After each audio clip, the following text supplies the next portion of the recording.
there's this old Turkish bandit who said that, yeah, it's very old, for 500 years old. The rifle is invented and the bravery is gone out of the door. That's one of, you're no longer, you don't have to be brave. You could just shoot people from distance instead of having this sword fight. So it's a bit like same with RTL, came a lot of productivity, but they went down to sort of coding style working. And actually that's one thing that's really different between analog, actual basic custom IC design versus digital IC design. I think that's one thing that needs to be really, custom IC design is graphical. I mean, it is really, if someone draws a untidy schematic, my blood begins to boil. It is it's the graphical flow. You draw schematics, you draw your schematics should convey the idea. Yeah. It's a bit basically like drawing a picture. You could, it's not only, sometimes this is why my objection to modern art. Yeah, it is art, but doesn't have artisanship that much.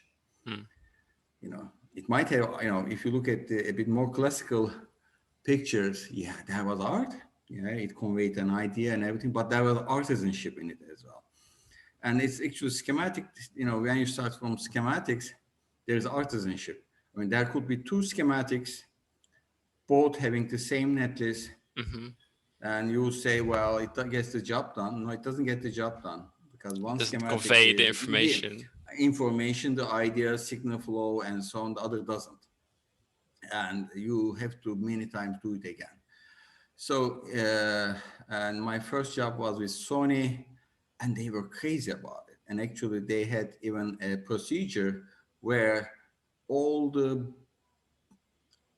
blocks would be created to, they are connected, all these block schematics are connected. And normally you would have a higher level schematic where you will see only blocks. No, with Japanese, it was like you would flatten even that schematic. They written a script in Cadence, and you will see the whole larger level schematic as a one flat schematic to discover any interactions between blocks. Wait, did they design like that, or they just made a script that made it that flattened out? So they would play it, but they do for design reviews and things like that. Okay. When they want to see how the thing work, actually, and it was a bipolar design, so that was even sometimes more significant than CMOS design. Bipolar can be more prone to certain modes of failure. They would just print it and would peruse it. I mean, would check if anything can go wrong. So I think it's still a good practice. I don't know how to do it with scripting, but they had their own script. It was Sony after all. So that was, they had people to do that. So that is one thing that is really, that's why, for example, in our industry, people talk a lot about disruption nowadays. Our industry has not been disrupted for the last 30 years. Yeah. The same company rules supreme, Cadence. And I first seen Cadence in action in '93. And I've been regularly sort of using Cadence since '94. Some hiatus because of some other companies' tools and so on. Even when I wasn't using Cadence, I was sometimes, like in Synopsys case, I was using lookalike. Why? I mean, think this way. Suddenly a new car comes along, it doesn't have a driving wheel, it has something else. Yeah. It gets the same function done, but doesn't have a wheel. Would it go too far? No. It is really, you want to see it. You want to see that wheel because, holding it gives you some security that you know how to drive. Yeah. Yeah. You are used to it. you turn it and the car goes this way, you turn the car goes in there's this things when you turn the wheel, it's the amusement, the car goes the other way and you try to, it's very difficult. It's the same with all this GUI. I mean, they create a netlist and the people think that, well, it creates a netlist and really you do a simulation. No, that's the schematic is important. I need to understand that. I need to see, I need to look at it, understand it, and it should feel familiar. When I press I, an instance should pop up. When I do Control E, I should go higher, up in the hierarchy, things like that. These are important things. So that is one thing that is, I think, sometimes, it's difficult to convey. Of course, the problem with the IC design, especially custom IC design, is that since early 2000, it fell out of fashion. It fell out of fashion in America even earlier, because there was this talk about everything will go to digital. Why should we learn custom IC?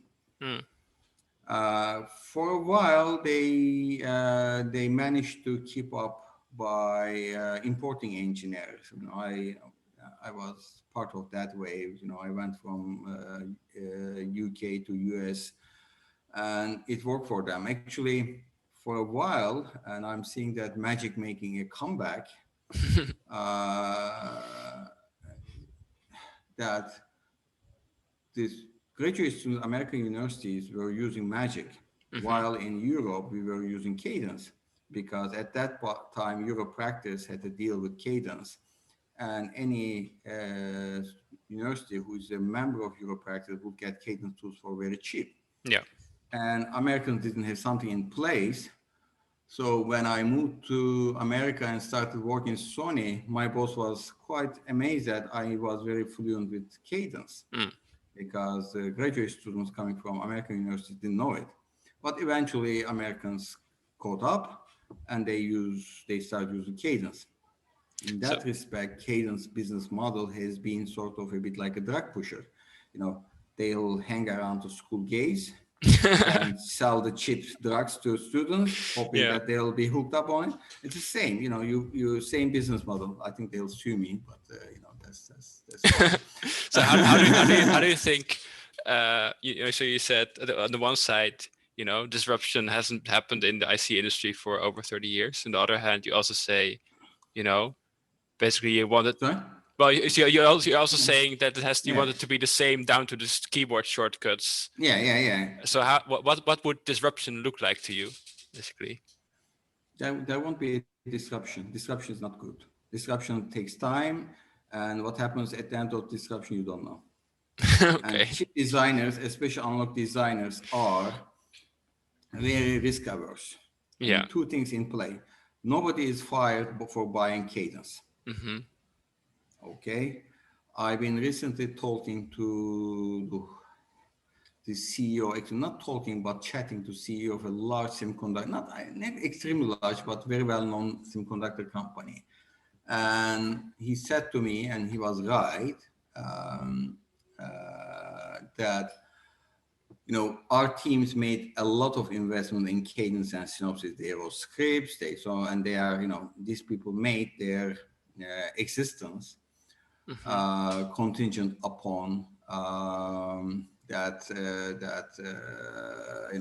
the Cadence and Synopsys being used. They are writing scripts in obscure scripting languages and everything. So these people don't want to see some disruption. Right. I'll tell you a story. I think Gutenberg invented printing early 1500, late 1500. I don't, but it hasn't come to Ottomans for 150 years. Not because they didn't like writing. I mean, they allowed writing. And actually, the Christians in the empire were using printing press. It was forbidden for Muslims. Why? I mean, because there was a big guild of scripters, there's, what's the word for that? Secretaries and so on. And they made money out of handwriting. Yeah. If the, books and everything. And if the printing press came, they would lose their jobs. So they made a big pressure on the religious authorities to ban it. Mm-hmm. And they were successful for a long time. It's the same. If you want to disrupt it, who are going to hit against? One thing you'll hit against that all these companies with the large cat stuff who are making a living out of scripting and making, adjustment and making a living out of it. Yeah. That's you can't, if you really begin to threaten people's livelihood, they can get very violent. Yeah. That's one thing. That's definitely there is a big infrastructure. And second thing is this. Let's see that I get. I'm not saying this because you need to understand where, in my opinion, the where things are going wrong. Okay, I have a deadline to catch. I start a new project, and I have a 6 to 9 months. It's a clean slate. I don't have to worry about anything. So it means that my tape out cannot happen before a year. So I started using the newfangled CAD design tool, open source, closed source, whatever, but it's new. And it didn't work when the chip has come back. Mm-hmm. Okay, first of all, Blame the tools. company lost a year. Mm-hmm. 6 months to a year.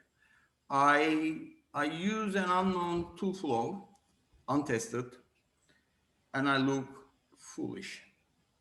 Mm-hmm. Was it because of my choice of using an untested tool flow that it happened? So honestly, whatever tool flow has to come into play, they have to be tested at least 10, 15, 20 chips Yeah. before people take it seriously. It's not like software business. Well, we have a bug and we'll check it tomorrow. Okay, Yeah, there's and lots of money Microsoft involved, had long loops, so lots of long loops, and that's basically. It's a business unless you have the chips in the volume you want. It doesn't have to be huge volumes, but in the volumes you want, it doesn't work. And conversely, CAD is a mortar that holds together all these building blocks of PDK. So you have the PDK, transistors, all these elements, and you use them to build your house. And a lot of time creating these PDKs is quite a lot of effort for foundries to create. So that's basically another problem where foundries are doing extensions for free, hoping that customer will buy chips from them, get the chips manufactured with them. So you come along and say that no, build another PDK for me because I have a tiny market share, and so that your customers can buy from me. I will say, we doesn't were make sense using for them. Synopsys custom designer tools, and they had the PDK problems. A lot of companies refused to do another PDK. Yeah. Large margin. Even with Synopsys mark, some companies like Silvaco, for example, are good in creating PDK. They have quite a bit PDK. So any custom IC design flow is not only about the tools. It has to create PDKs itself, and it has to get them tested in real chips at their own expense. Or they should find some adventurous universities to get them use them. And then, of course, universities don't want to use new tools because they now want to train their engineers in cadence because they become more employable. Students want that. So there are hurdles there, but the problem is that none of them is insurmountable. Doorbell rank. If anybody doesn't know what opens, I have to open it. So that is, but point is that how we work, if you come back to question is how we work, it is graphical. you do simulations. Okay, it's a backend netlist, but a lot of engineers never see netlist. Yeah. I mean, people come from RTL, think that, well, netlist is important. Netlist is not important. We don't care about netlist. Everything is graphical. VRC is graphical, LVS is graphical. We start from schematics and use it to drive our layouts. Layouts is a lot of time actually sort of resembles our schematics sometimes, not always, but still, it has to be not too far away. Yeah. You know, if two elements should be matching, they should be on two different corners of the schematic if possible. Or at least they should have been the same row, same column, whatever. So considering that, you know, I think the biggest thing is that custom IC designers are graphical people, and that and I don't see that changing. No. And sometimes you know, I heard this phrase recently twice. Well, you know, basically reminding me my age. I hope I'm not that old, and I plan to work longer. Newer, younger engineers. Sorry, guys, we won't be hiring this new, younger engineer who doesn't know how to do a schematic. Mm. You are sunk there. So, I mean, you know, you might claim that, you know, oh, okay, of course, there is the other side of the equation. Of course, schematics are not very productive. We need this new artificial intelligence, machine learning, all these new tools, optimization tools. People were burned with optimization in 90s, 2000s, and you know, all these circuit generators, they've been burned before. And there are still some companies doing some good work. It's not there yet, but it will be. You know, there will be some automation. But of course, this is where the opportunity lies, because Cadence, one of the biggest insights were that they had their own scripting language, which is Skill. But when it started, it was based on Lisp, which is itself around 6 years old. But it was the ocean language of artificial intelligence. So if you look at the original Cadence software, yes, that's actually anticipated what is artificial intelligence, machine learning revolution. But you see all these automation tying back into the graphical flow. Yes, it is. It will be. That will be. I mean, it will be augmented. I mean, I'm not saying that you know, things can't and can't change. It will change. Yeah, hopefully, maybe. But it will change. But at the end, you know, the guys who are paying for it want to see the schematics. You might find them very old-fashioned, but that is how it is. It might change as well, but you have to show huge improvement in productivity, not in the sense that you churn out more schematics or more circuits, but they work. Yeah. we know how they work. We understand how they work. You know, it doesn't matter. You know, it doesn't matter that you know, we know how each transistor works, and that's gonna be, if I see a schematic, if I don't understand and somebody wants to, you know, somebody I don't trust wants me add to the design, I won't be very worried. Yeah. So this is why. Go ahead. Hey, so you talked like about all these hurdles for like making any new software. So what is sort of your vision for your software to overcome these hurdles, basically? Okay, that's a good thing. I mean, visions always remind me somebody hallucinating. So I'm seeing visions, you know, hallelujah, but it's not. Well, okay. I think the vision is this. As I said, that's why I was coming to this new scripting angle, where everybody's writing scripts. So we have not so new, but really coming to prominence, Python in the last few years as a language of artificial intelligence and everything else. So Yeah. honestly, where it's like a bit the game of judo, where your opponent's weight should be against it, used against it, him or her. So if Cadence is using skill, and skill is live space, and nobody knows skill, very few people know, and they make good money, but almost every high school student nowadays knows somewhat of Python. So that is where we should be going. Of course, there's no guarantee that Cadence won't come up with a Python-based thing, but if adopted, it's very difficult. And so what we need to do is that we need to think, for example, why Google Chrome, gained so much market share. It was a browser. Internet Explorer was okay.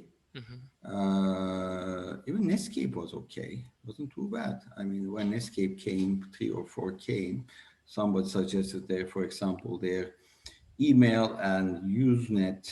The Usenet used to be, all the news group thing was very good, and he couldn't see how they could improve upon it. That was good enough. But Google Chrome has done something different. They created all these extensions, infrastructure, and applications, and later Google dropped them. But honestly, that allowed the browser to gain a lot of functionality. Original browser,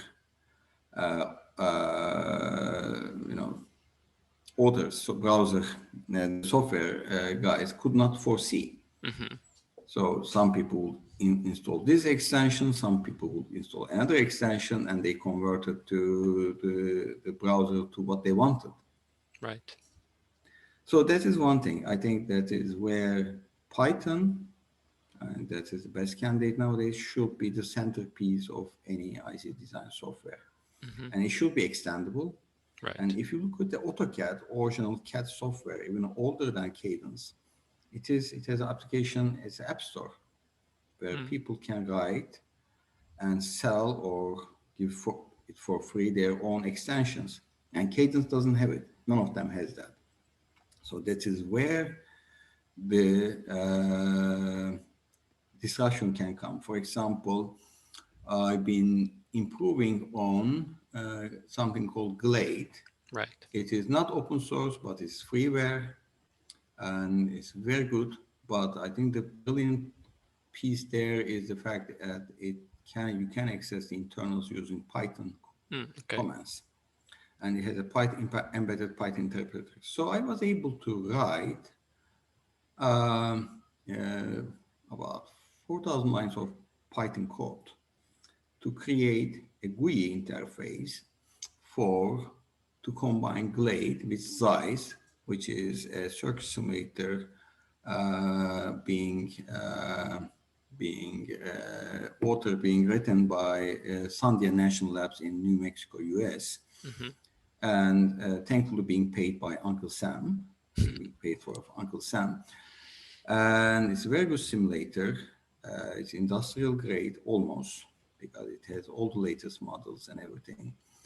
And so I was able to combine two, maybe another few thousand lines of Python code, and it will be on parity with a GUI software.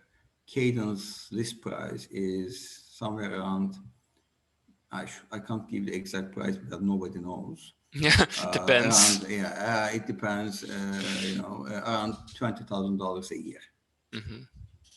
So some guy is able to write in Python a GUI for a simulator, as Cadence is charging $20,000. Of course, that's just not very large piece of the equation, but this shows us where this thing should go. Yeah. And so we do have, anything that has to be done. I mean, Python was tried for P cells, parametric cells in custom IC design. Uh, it didn't go very well because it was honestly had not only Python dependencies and had a lot of dependencies on the other end. It was a nightmare to get all the dependencies right. But I think my vision is twofold. One is that whatever CAD tool has to be a bundle. It has to be a complete flow, at least complete-ish flow without extensions and so on, where a PDK plus custom tool flow is bundled together as like a container or on cloud, or you just click and install it.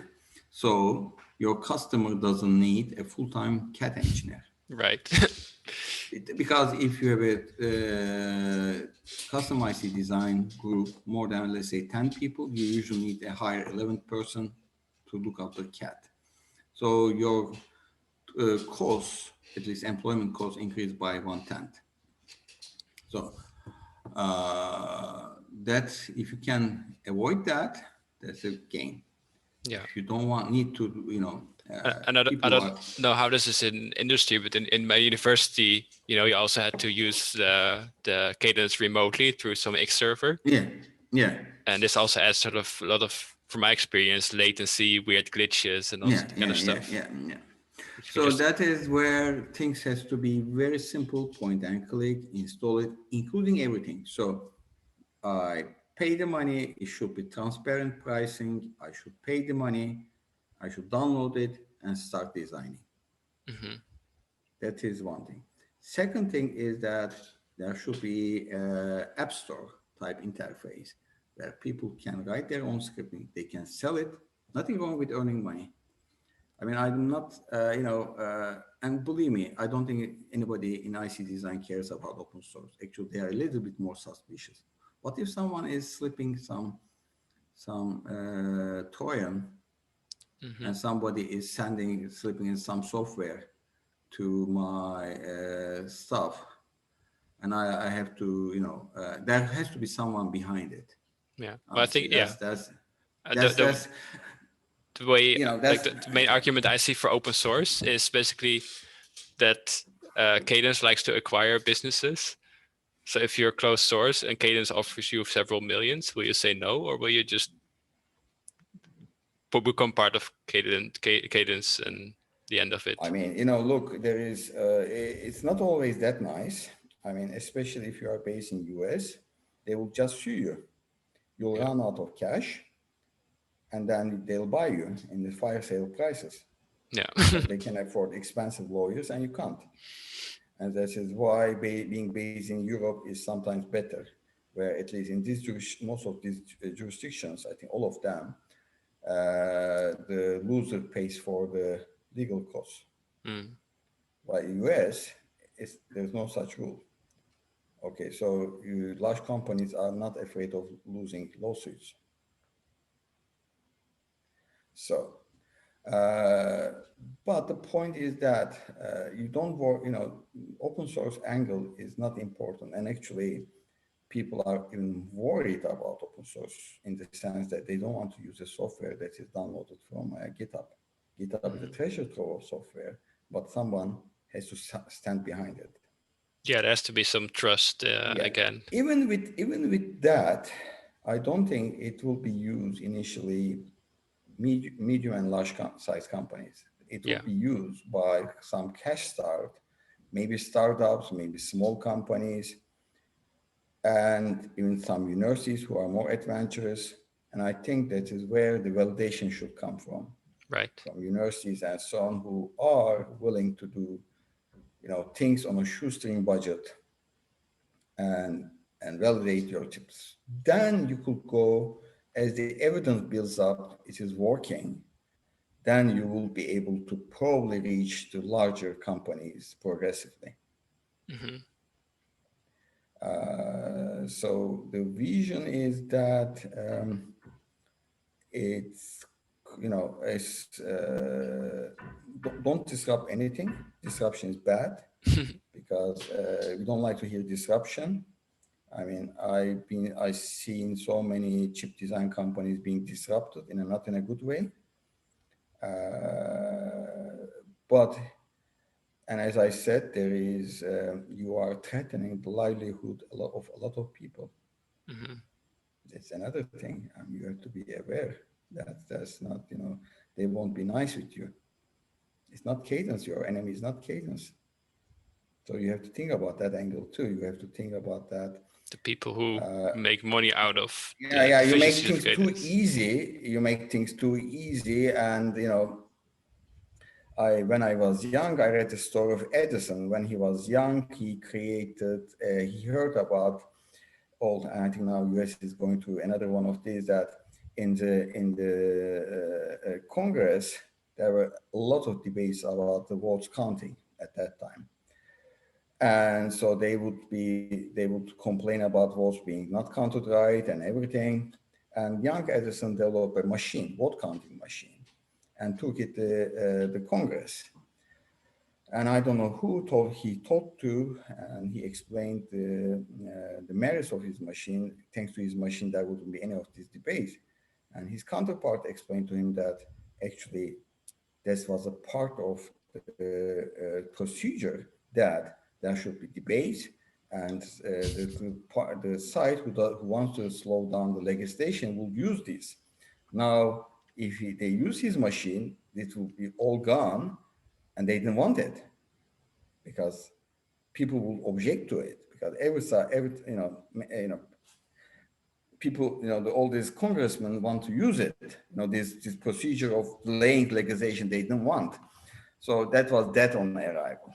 So that was never really used. And now they're using voting machines, and they have all the kind of troubles. Maybe they should have stayed. They should have stayed away from those as well. But the point is that it is there is a lot of entrenched interest there. So Right. you have to find niche where there is no entrench, there's not that much entrench interest. On top of that, really, that somebody should stand behind it. Somebody should be able to show similar circuits being designed and working with that software. On top of that, it should be extendable, of course. I think that's very important, because you won't be able to foresee that what use cases your customers will have. I mean, think this way. LVS, DRC LVS, caliber is the gold standard. Hmm. If you don't have it interface to that, you won't survive, because a lot of foundries at the moment won't accept without one or two golden DRC LVS tool verifying the circuit works. So your customer will probably will still need to pay for it, but your software should be able to, either by you or someone else, a software created so that it can talk to caliber, Hmm. create a netlist for caliber, display the caliber output and everything. So you have to have that in place, because if you don't, your chip software, the chip designed by your software won't have trouble, and the foundry will say, well, I don't care. If it doesn't work, it's not my problem. I told you, I gave you a waiver, but that's on you. Even though it might be their error, their fabrication error that made it. But if you are using caliber, well, the foundry accepted that with anything that DRC check with the caliber should be working. So things like that. So, it won't be easy. Cost is not only consideration. Cost is consideration for smaller companies. If Yeah. you are a very small company, 1/3 of your costs are cut. Maybe slightly 1/3 is salaries, and 1/3 is everything else. So if you can save on that 1/3, then yeah, that could be something big. But for larger companies, not a big problem. No. Yeah, like an engineer is expensive enough that if you have enough of them, the software is relatively Yeah. small, I guess. So that is my thinking, the way that custom IC design thing has to go.